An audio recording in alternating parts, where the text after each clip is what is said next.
On behalf of the Society for Music Education in Ireland, I'm delighted to welcome you to this discussion with early career teachers Sam Dunn, Ellen O'Mahony and Emma Maguire. I hope you enjoy this conversation, and huge thanks to Sam, Ellen and Emma for sharing their experience and advice with us today. Enjoy.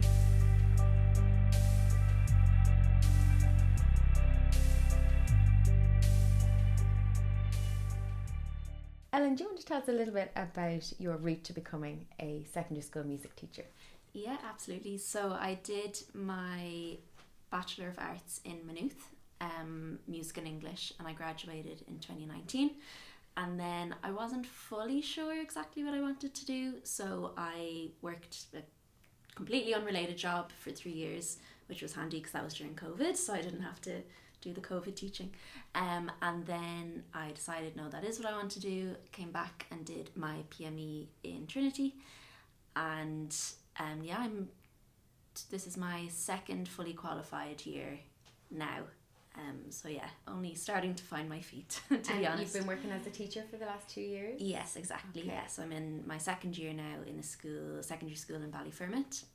And yeah, it's been a roller coaster so far, but I'm really happy with my choice. I'm delighted that it was a hard decision to come to after the 3 years being out, but I'm delighted with my decision now. And we're looking forward to hearing more. So the PME, just to clarify, is a professional master's in education.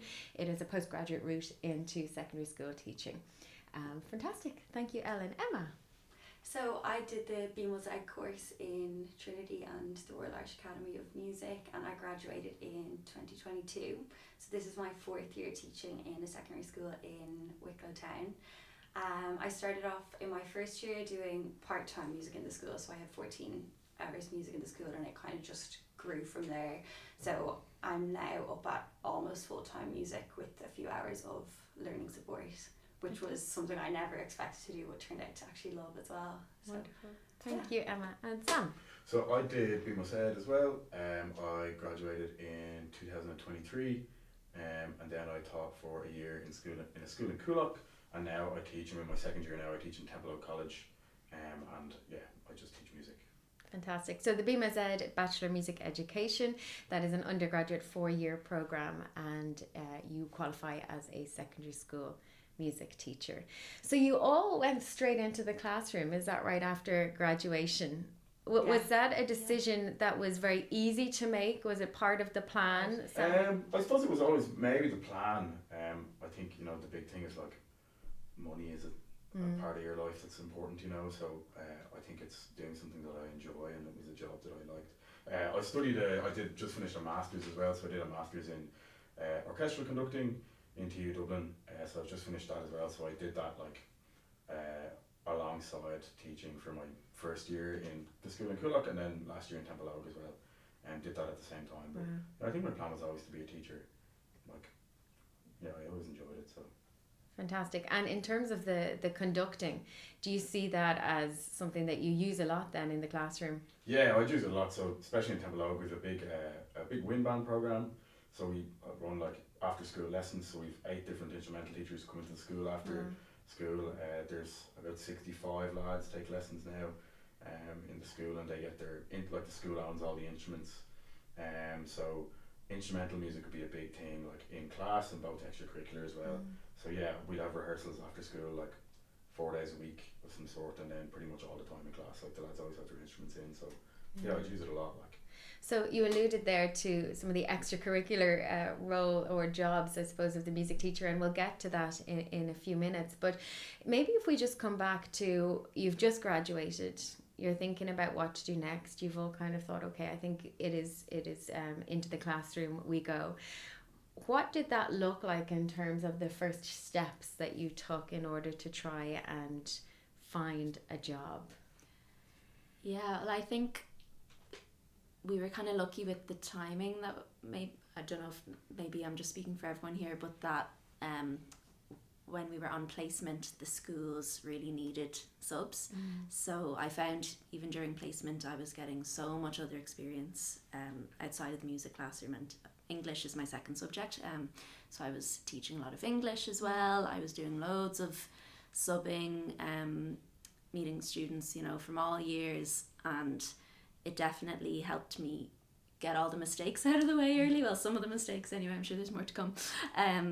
But yeah, so after doing all that subbing during placement, and even after placement in my second placement school, they kept me on to teach 14 hours a week while I was finishing the masters, which was tough, but it, you know, it kind of made me hit the ground running then with teaching. So then when it did come to my first job that I was, you know, fully qualified to do and got my full hours, I felt a bit more prepared than if I, you know, hadn't been kind of thrown into the deep end in that way. And I suppose the relationships that you make when you're out on placement is a really significant part in, I suppose, the doors that might open for you and the networks that you're building. Did you find that, Emma, that was a very important part of your placement experience? Absolutely, yeah, and I felt it was really useful then when you were interviewing as well to have that experience, to be able to talk about it and have even the scenarios that they might ask you and stuff, have stuff prepared for that as well. I found the job process quite difficult though, to be honest. Like, there's not as many music jobs out there as maybe you might expect. So like, I found that looking towards the end of final year for jobs, a lot of them were re-advertisements, or you might not hear back from them. And I was actually really lucky, I got a job in my town, but it was the day school started. Really? Yeah. And that can often happen, can't it? Because I know that towards, as the kind of academic year approaches its end, people are starting to look out on you know, the common websites for advertisements, and often it can be that they crop up or they pop up much later on, August time. People change their mind just before school starts, and these kind of things can happen. So if we go back to maybe the end of the academic year and you're having a look out for jobs, is it just online that you're looking for these jobs, or, you know, how are you doing that? I mainly looked on education posts. Yeah, Is everybody the same? Had the notifications turned on. The notifications turned on. And I'd say don't be disheartened if you don't hear back from half of them, especially at the end of final year, because if someone has just done their first year in a school, their job has to go back up again. So can you tell us a little bit about that, just for people who maybe aren't familiar with you know, what it's like to be in a job for 1 year, and then in terms of permanency and all of those sorts of things. Sam, maybe you could talk to us a bit about that. At the end of, it was when we did it, that at the end of your first year you have to re-interview. Okay. And then at the end of your second year you don't have to re-interview, you can get your job again, and once there's hours for you in your third year, then you get your CID. Yeah, your CID. But I think it's changed now, has it? I got my CID after 2 years. Yeah. I think it's 2 years in the job that you were in. I believe it's changed now, so I believe it's down to 1 year. It's down to 1 year now, like Which is only great. just this year gone. So I think people who started, like teachers who started in their first year this September, can get their CID at the end of Wonderful, this yeah. year. And I suppose just to say here that the eligibility is contingent upon successful reappointment following competitive recruitment process. So which is great for people because you're less, I suppose, stress about trying to get back into your second year, and then you go and do the interview, and even sometimes you're doing the interview and it becomes really clear in the interview that it's like you're interviewing for what is essentially someone else's job, and you're kind of and that's so hard, isn't it? Because you know, I know you said it might become clear, but in other situations you may not know, and you might think that you have such a good chance. You might feel that you're really aligned with the school and your experience just you know, it would work really well. You can see yourself in the school, and that's kind of really disheartening when you get, you know, knockbacks or multiple knockbacks. Did you find that, Emma, when you were starting? Yeah, I definitely found it with the application process to schools, and like you'd spend hours doing your cover letters, researching the schools, really getting set up and sending it all in, and you might not even hear back from half of them. The actual interview process I found was fine once you got there. Yes. But again, like, there's going to be people with more experience than you. There'll always be a few jobs that don't work out, but I'd say keep going. Keep going. And in terms of preparing for the interviews, did you do anything particular for that? I remember when my first interview was coming up, I kind of spoke to the teachers that I had got to know in my placement school who had done lots of interviews, and I just said, you know, do you have a list of questions or things that you normally prepare? And that was super helpful. So stuff I hadn't thought of, like, you know, like the ethos of the school, which sounds obvious, but I just hadn't thought of that. And that was one of the first things I was asked then in the interview for the school I'm in now, you know, how are you going to live the ethos of the school in daily life, or how are you going to bring it to life? So yeah, definitely just don't be afraid to ask people questions, to ask your colleagues, lean on them for help and support, even do practice interviews with colleagues, because normally you're going to be able to answer these questions, but if you're on the spot, if you haven't prepared properly, you can maybe get a bit nervous or babble a bit like I am now. I think you're so right though, like knowing the ethos, like whether it's a religious school or an educate together school or whatever, knowing the ethos of the school is so, because that's always a big thing in interviews, and you have to talk about their values or whatever it might be. My interview was mad. I had to do a competency test, so I was given like a question 5 leaving cert harmony question, and I had to do it in the interview. Wow. And then In the interview? Yeah. Well, I was given it before, like 5 minutes before, so I had to do it before. And did you know that was going to happen? No. Wow. And then talk through like how I did it and how you teach it. It was crazy, but it's also really good because like when you know what you're doing, then you can kind of be like, I actually really do know how to do this, and I do know what I'm doing. So and it's funny, like I was like when I interviewed for my job in Temple, like the old music teacher was the one that was doing he was the music expert on the panel, because he was only gone on a career break. And it's funny, like you're sitting there in the interview talking through your harmony, and then the principal and the vice principal are kind of looking at you like starstruck. They're like, they have no idea what's going on. And he's just like nodding. He's like, yeah. Yes, I am a genius. I know.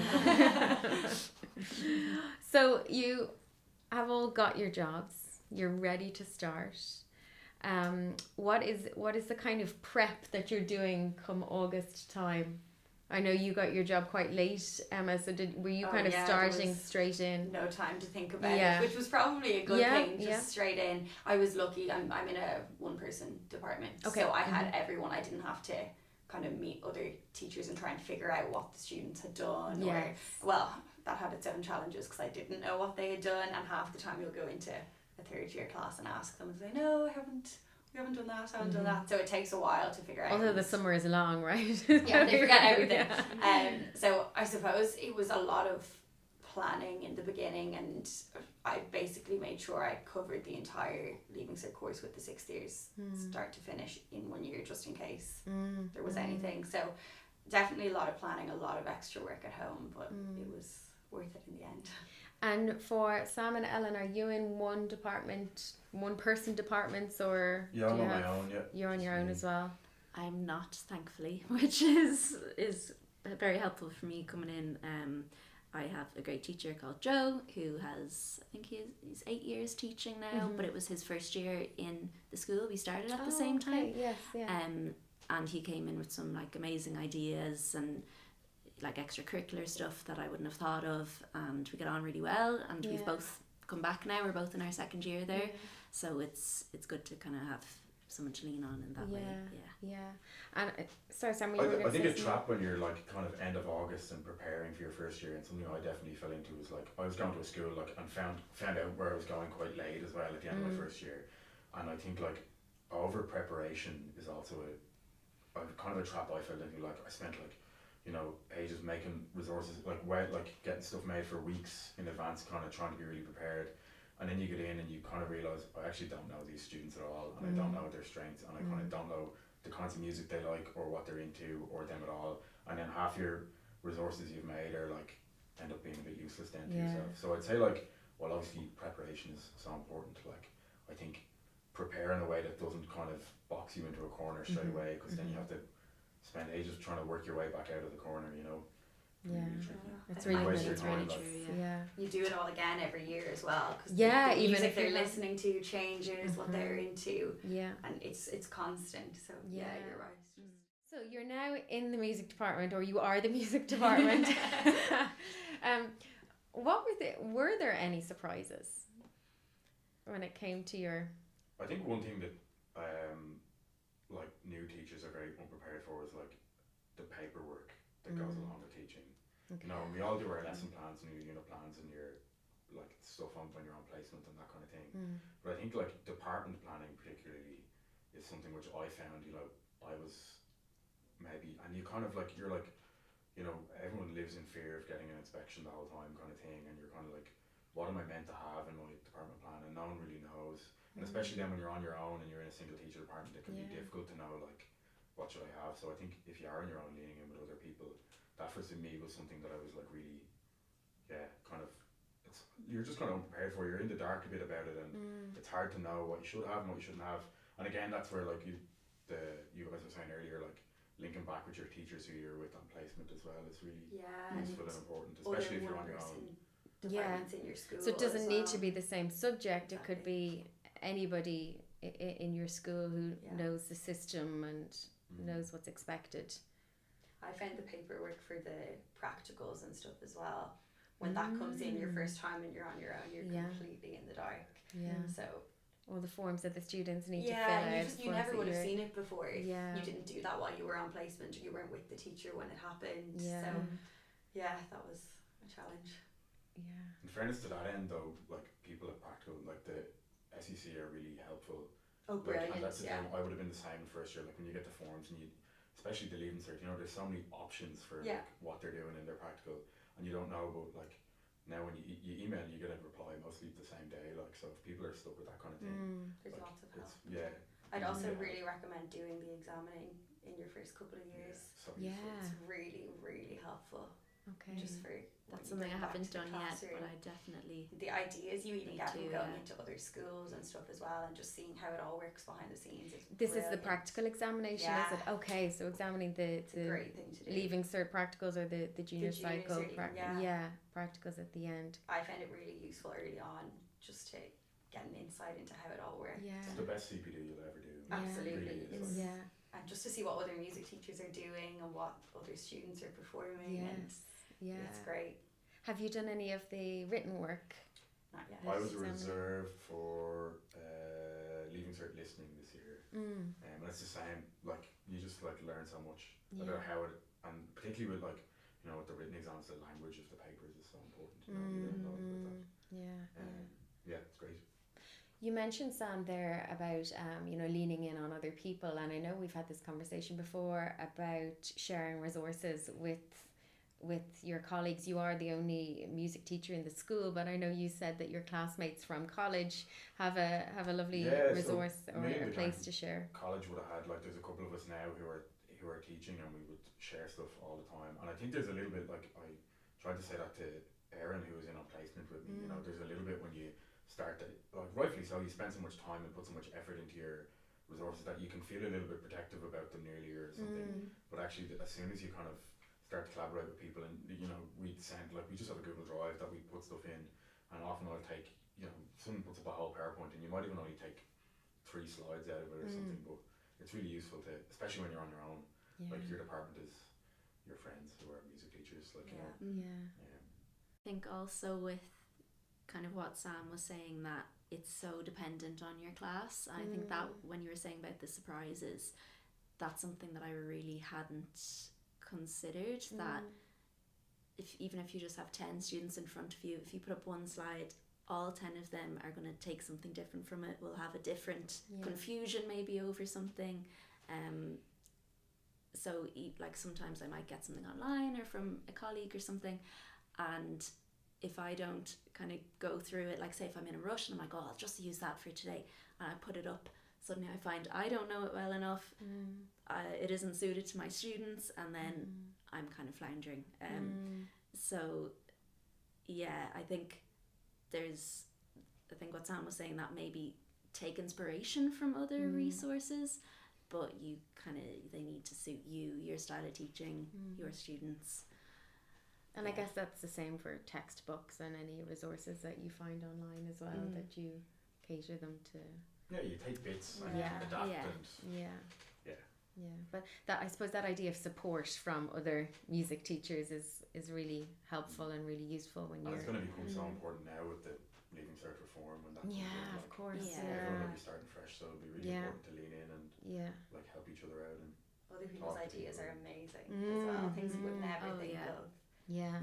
Yeah, it's interesting just to see what other people are doing. And constantly picking up like little songs that people do, or you know, Yeah. all of these ideas. It's just, as you say, that you're being inspired the whole time, and developing and creating your own little pack of resources is really useful. I was at an IJA event yesterday, and it was the first one I've been at, the first music one that wasn't on Zoom, and the difference in being able to chat to people and people kind of share their ideas in the room, because I think on Zoom we all have the best intentions, but you kind of start to get a bit lazy maybe with it, but there in the room, like all the ideas people were sharing was just like invaluable. It was brilliant. And it's lovely, that sense of collaboration, and I guess you have it also if you go down to the PPMTA, which is wonderful, and even the regional PPMTA organised events are probably very valuable in that sense as well, that you're getting to have these conversations, especially when you're on your own, that you don't get to have with colleagues per se. In terms of then day-to-day life in school, the job of the music teacher, I suppose, is quite different from other subjects. Sam is sniggering. How might it compare, I guess, to that of your colleagues, Sam? I think you're involved in a hell of a lot, and not that other colleagues aren't, but I think as a music teacher, like every time there's an event or anyone comes to school, or like there's any, you know, like we had our opening year mass, and everyone's like, oh, and it's like, yeah, I'll be there. They're like, oh yeah, sure, there's music at the mass, is there? And I was like, yeah, there is, yeah. And then it's the same like all the graduations. Like my school, anytime a microphone needs to be plugged in or the PA system needs to be used, like everyone's like, oh, Sam does that. And I'm like, okay, I feel like, you know, sometimes you're nearly like the head of noises as opposed to like, the music teacher. Like anytime there's any sort of speaking or anything needed, like you're always there. Your car's always the last one in the car park. But it's good. I always found when I was teaching that the involvement with their extracurricular activities was, well, there, you know, it was a lot, and you do find that you have very, very long days and so on.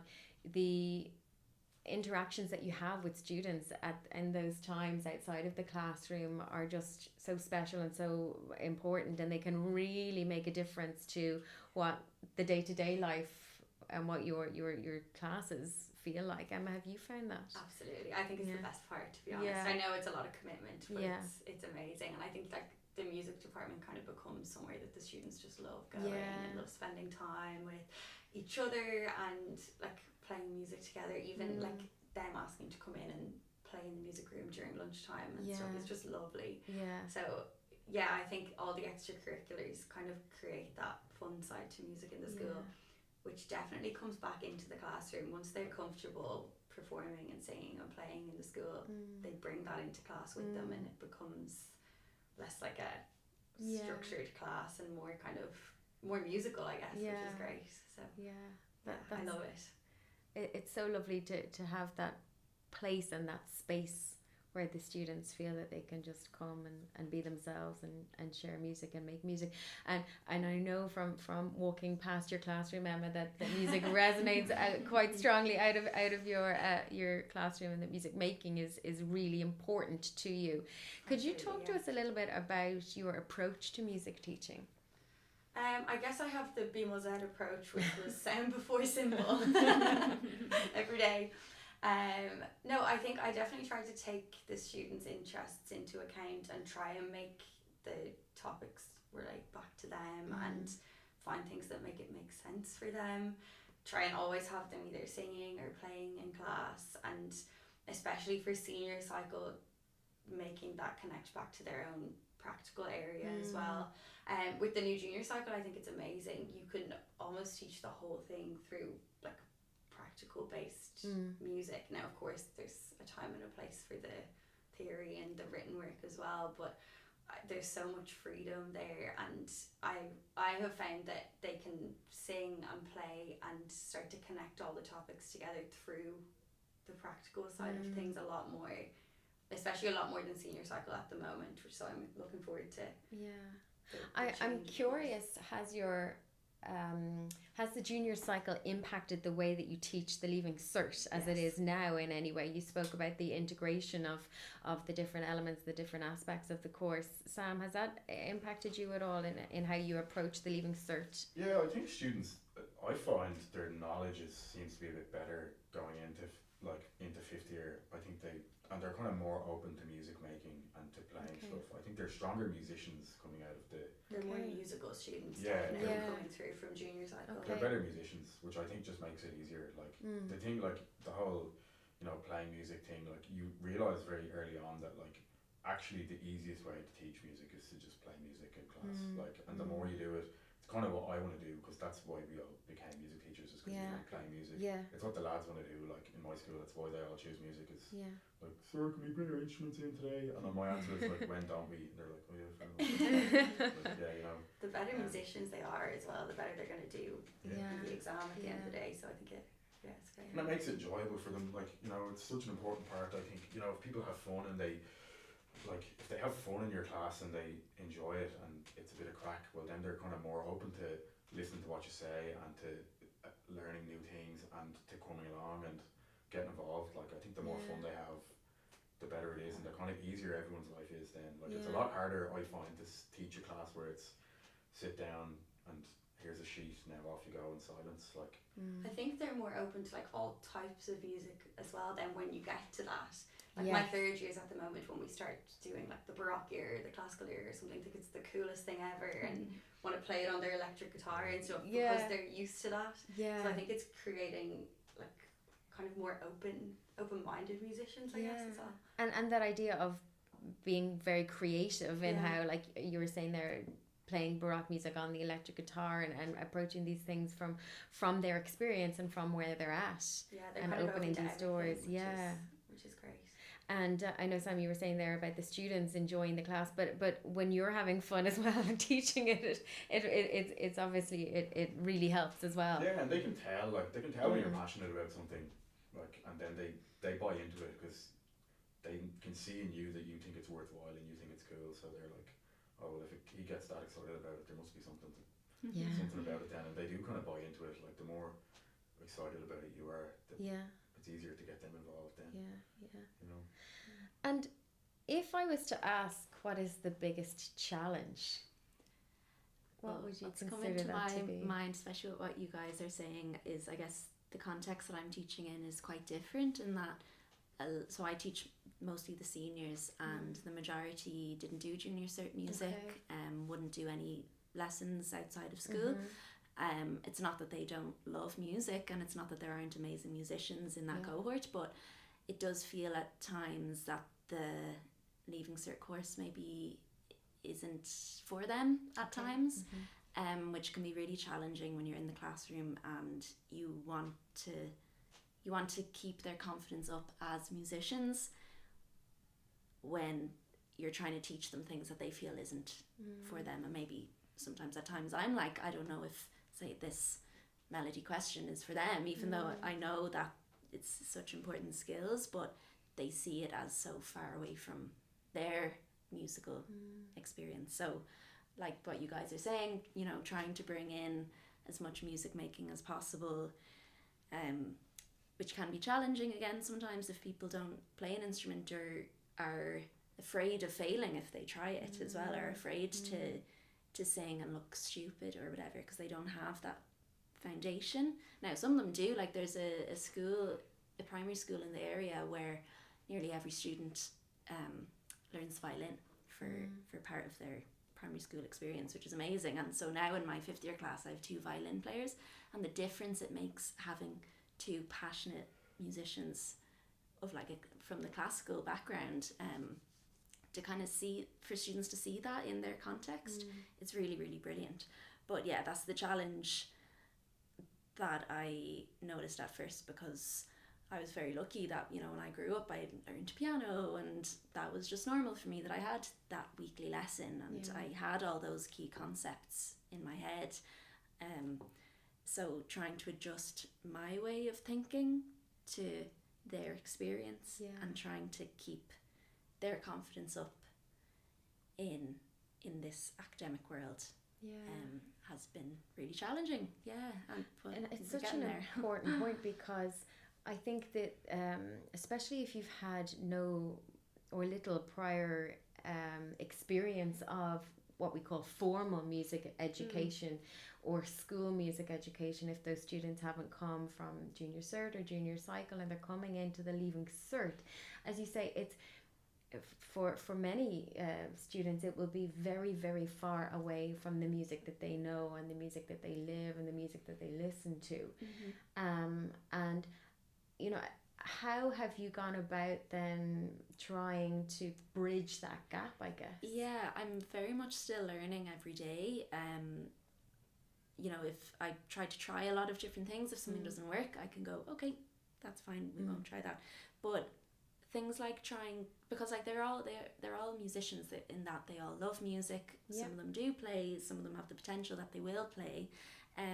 So I'm just trying to, I guess, bring everything back down to earth. Like say we were doing Mozart, and I tried to start just with the themes, and that didn't work because it was so out of context for them. They were like, why are we, I don't, you know, it didn't work. So then I kind of tried to take the two movements, so movement 1 and movement 2, and be like, okay, what image does this make for you? Can you draw it for me? If you were to think of the world that it makes, if you were to then make that world in your own head with your own music, what would that sound like? Okay, maybe what you did there is actually what Mozart did here as well. You know, trying to just, you know, think of them as individuals connecting with it rather than me trying to force this information onto them, which some days I definitely did as well, where I was like, you know, just take down these notes for now as I'm trying to, like you said, bridge the gap between them as individuals and then them as leaving cert students. It's really hard. It's definitely the biggest challenge that I'm. But Ellen, I love that you're talking there about trying things and it not working and having that confidence to say, no, okay, I'm going to try a different approach, and taking risks and trying new things. You know, every class you have is different, and it's kind of funny, you know, when you have like a resource that you've had and you think is really good. You know, I have a resource that I've been using, just used for third years now, and I've used it for the third time. And like last year, the first year I used it, like as I said, had like really planned it really well and thought it was all great, and then I went in and I was like, oh, like this is so far away from the mark here, like I had no idea. But then like you kind of adapt it and change it, and then when I went last year in Templeogue, used it with them and they loved it and it was really great. And then this year I'm kind of like, oh, like maybe it's not as well with this class. Okay, well they're all still strong musicians and they play similar instruments even to the ones that the lads had last year, so what's the difference? And you're like, well, they're just different people actually, so they're just into different things, you know. So I think you're constantly adapting. I think you have to, and that's that whole thing of, you know, reflective practice and thinking back on what you did, and even asking this, like I'd always ask the students, like, oh, do you like this?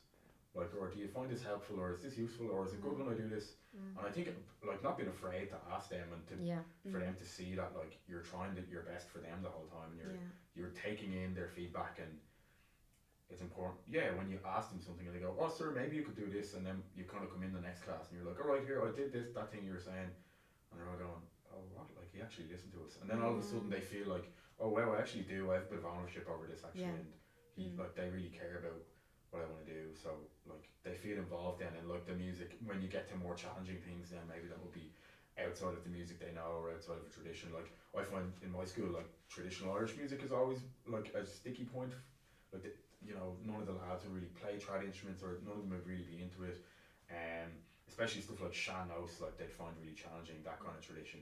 But when you kind of do it differently and you bring their tradition into it, then they're like, okay, like you can kind of get them on side then, you know.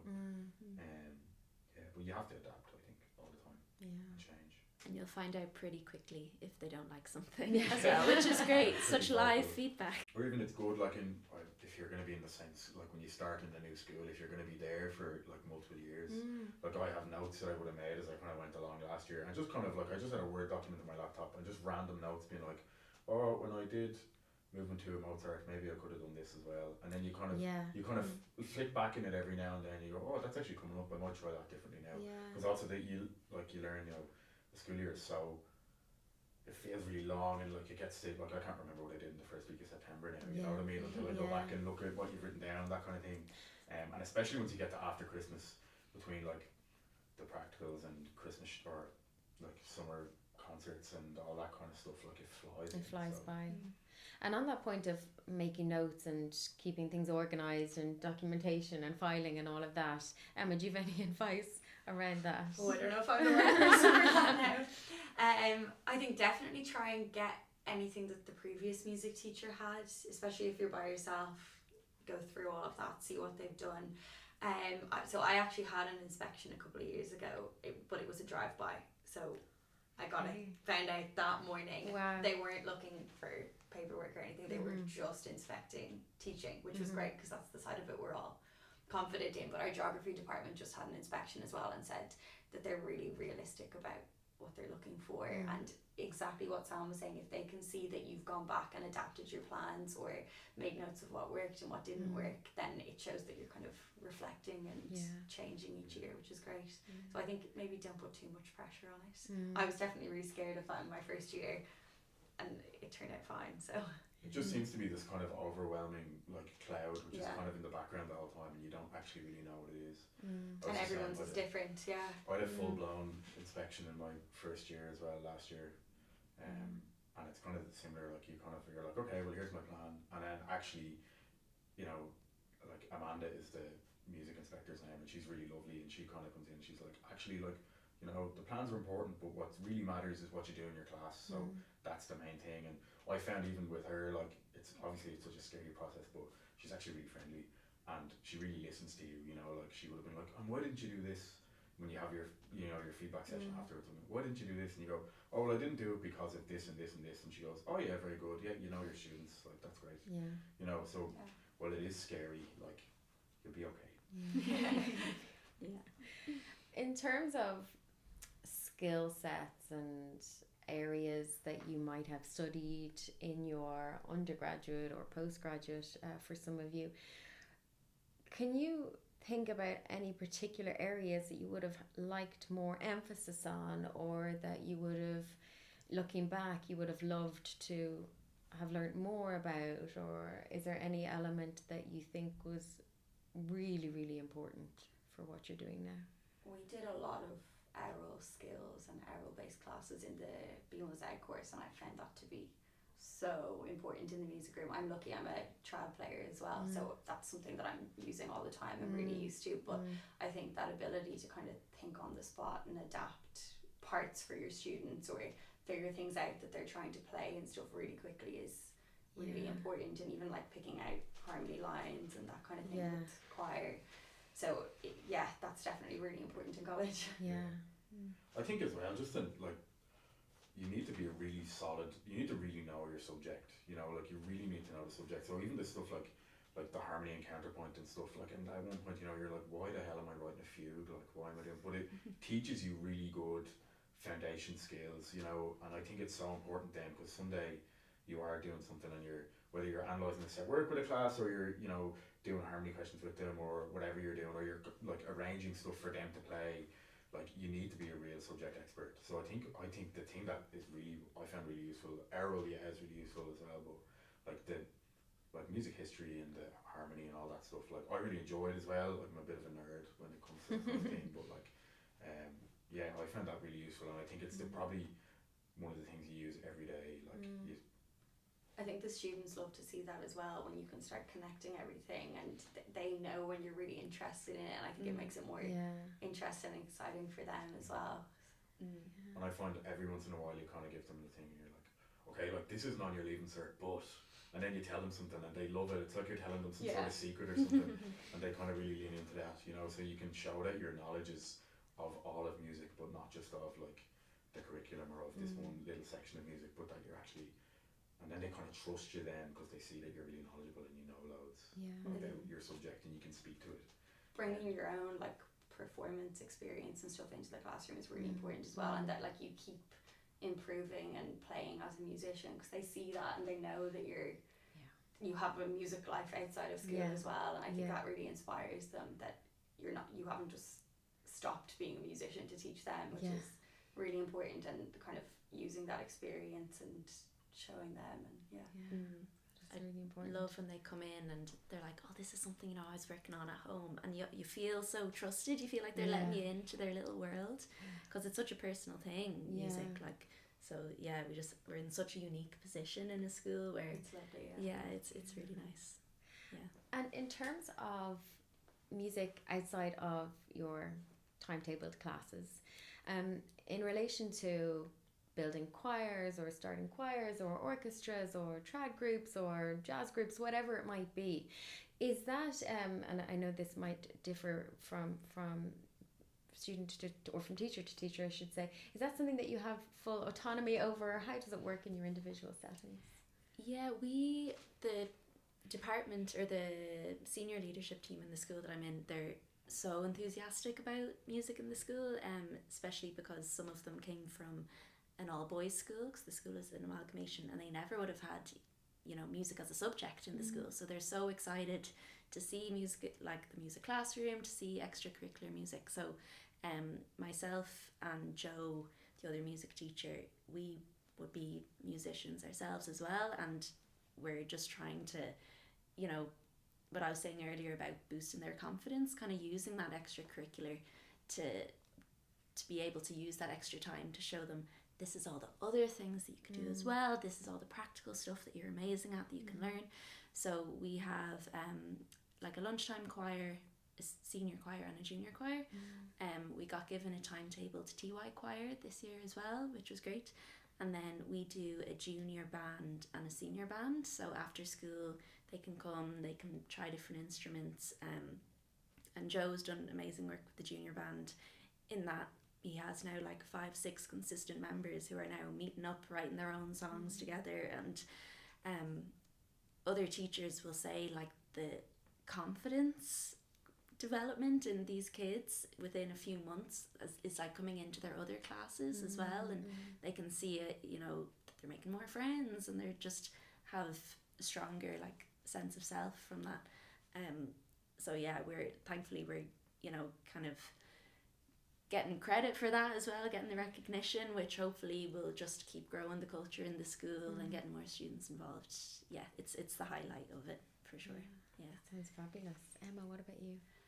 Yeah, I'm really lucky. I mean, our management in our school is so supportive, so I can kind of do whatever I want extracurricular wise, which is brilliant. I definitely found it quite daunting starting off because, so I started in 2022, so first to third years definitely had experienced their whole school life during COVID, and like that whole aspect of performance and making music together or in front of people was just non-existent for them. So it took a while to build up that culture of music in the school again, and the music teacher before was brilliant, but there was nothing she could do about you know, live performances or anything during that time. So yeah, it definitely took a while, and like I just had to keep going. Like the numbers would slowly grow, and we had a concert last Christmas. We had a third of the school on the stage, which is crazy. My goodness, a third of the school. And that was 3 years in, but it takes ages. Like I started an orchestra when I got there. They'd never had one before. Wicklow town doesn't really have like an instrumental music school or anything. I run our cultist branch, but in terms of like classical musicians, we wouldn't have very many. So I started the orchestra, and like it slowly built up, but I think just keep going. Like you'll have small numbers in the beginning if it's kind of new in the school. I think choir definitely should be something that's like fun and quite big in a school, because there are so many kids that can sing. But when I got there, I knew that was the case, and I knew there was singers, but they were just terrified to join in, to get involved. They didn't want to tell their friends they were going to choir, and now they're all coming with their whole friend group at lunchtime, which is brilliant. So it definitely took a while, but we've got choir, orchestra, we've got trad musicians. We've actually started bringing in loads of dancers and stuff this year as well, which is quite nice. We did the Walton School Music Competition, which I'd really recommend doing. It's so much fun. And they did the National Concert Hall with that a few years ago, which it involved kids from so many different musical backgrounds that might not have maybe fit into choir or orchestra or even a band, and they just kind of found their place and could get involved in something. So yeah, I found like finding a place for everyone really made it grow and kind of get to where it is, which is great. So. have you found that it has increased the uptake of music as a subject? Oh yeah, completely. So the classes were relatively small. Like we only have 360 students in the school, so it was kind of a normal sized music class, I guess, when I got there. But we have now full junior cycle music for the 3 years, and the leaving cert classes are bigger now as well, which is great.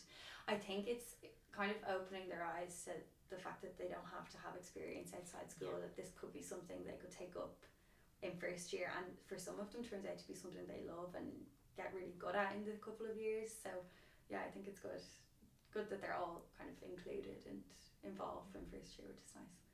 Amazing. Yeah, I'd be similar as well. Like management are really supportive and kind of give me autonomy over extracurricular music in school. So it's the biggest thing in Temple Oak. We have a big wind ensemble program, which I kind of spoke to at the start. But so we like with a big like a concert band. So that's kind of the big thing with students from like 2nd to 6th year, and we'd rehearse like after school on a Wednesday for 2 hours. And then the lads all get an individual instrumental lesson in the school. Then the band program was set up in 1978 by the then principal of the school.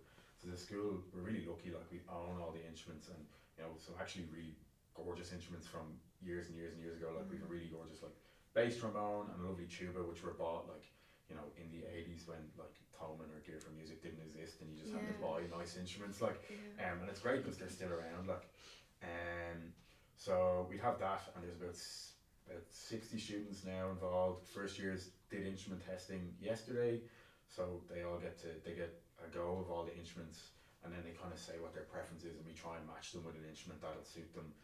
So there's 15 of them who'll start now after the November break, or after the October break at the start of November.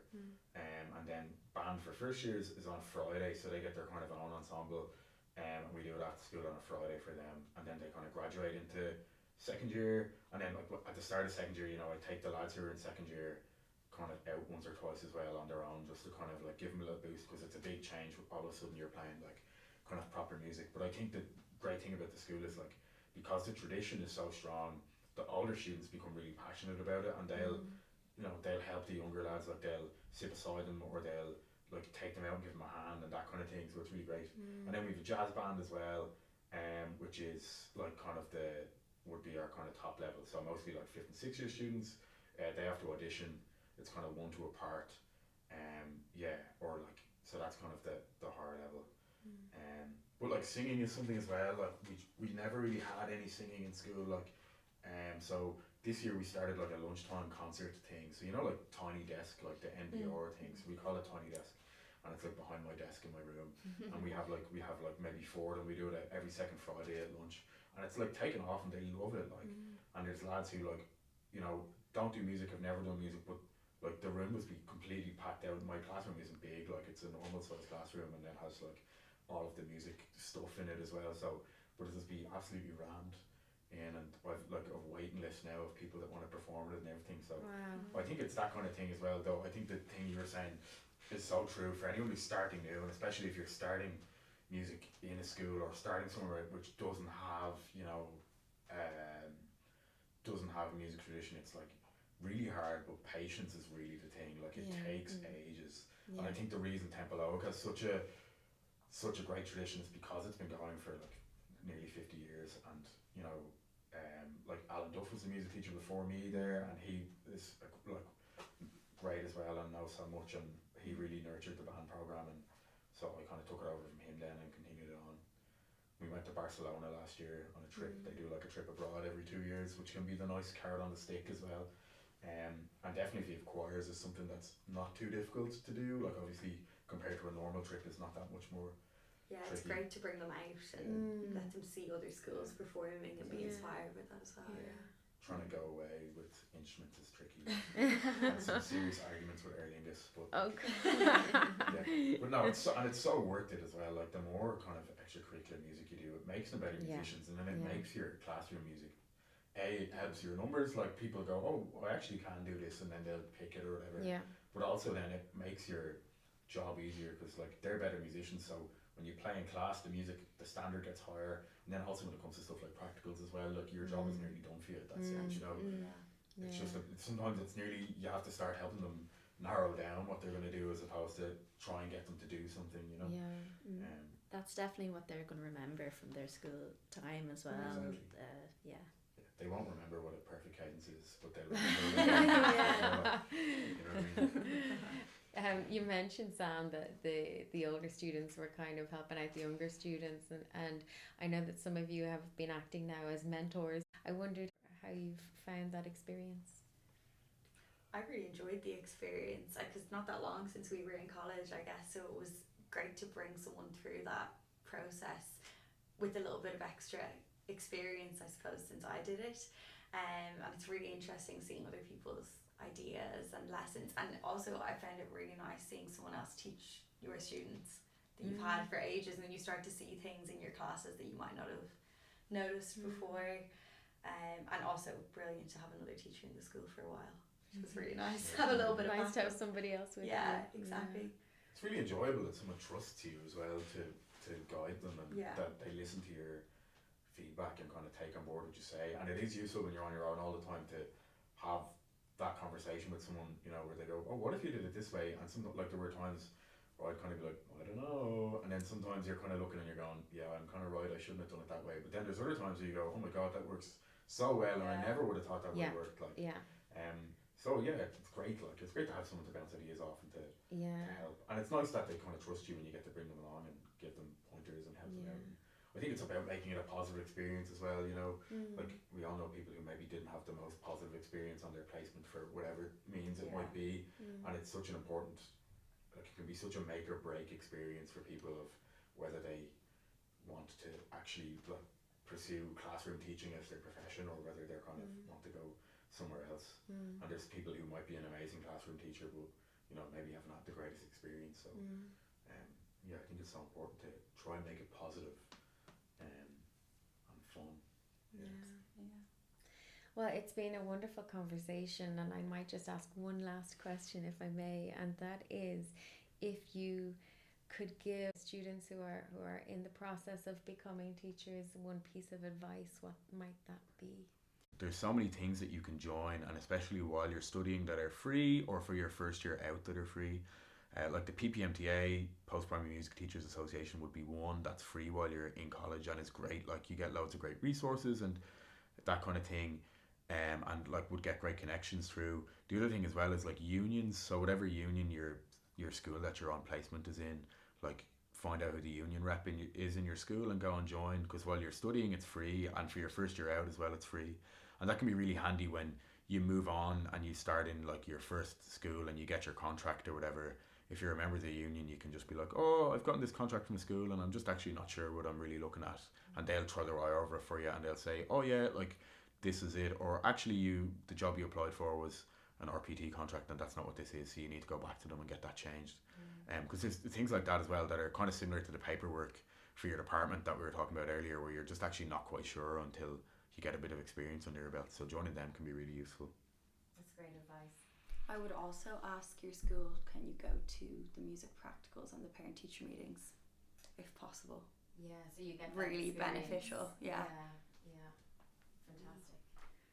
I think what I would have given myself this time last year, and so I would give someone else, is don't place your value as a teacher on one thing that went wrong, or one thing that didn't work, or one interaction maybe that wasn't so good.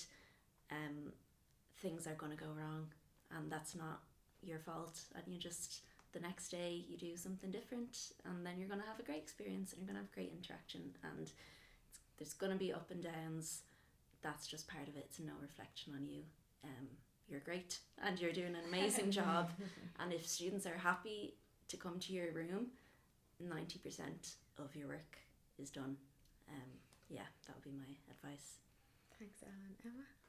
I think keep going, keep trying things, try as many extracurricular and musical things as possible in the school to try and create that culture of music, and make sure the students love playing music in the school. And definitely don't be afraid to ask for help. There's so many people in the school, even if they're not in your subject, that will help you, and maybe don't be afraid to say that you're not sure what's going on or how to do something. I found that in kind of the day-to-day runnings of the school, there's stuff that you just don't know as a student teacher, so ask for help. There's lots of people that are happy to help you and get involved. Yeah, definitely ask for help. I think trying to have fun is the biggest thing. Like if you enjoy your job and you enjoy teaching, it makes you a better teacher. And at the end of the day, no matter what school you're in, the one thing you really control is like the atmosphere in your class. And if you can make that a place that you want to be, well then chances are the students will want to be there as well. And then as like the more fun they have, they'll be open to things, and it makes your job a lot easier. Yeah, so try and have fun is the biggest thing, I suppose. Try and enjoy it a little bit and stop worrying about it. It's okay. Like, it doesn't matter that much. You'll be all right. Like. Well, on that note, thank you so much. I think the future music students and musicians are in very good hands with the three of you, so huge thanks.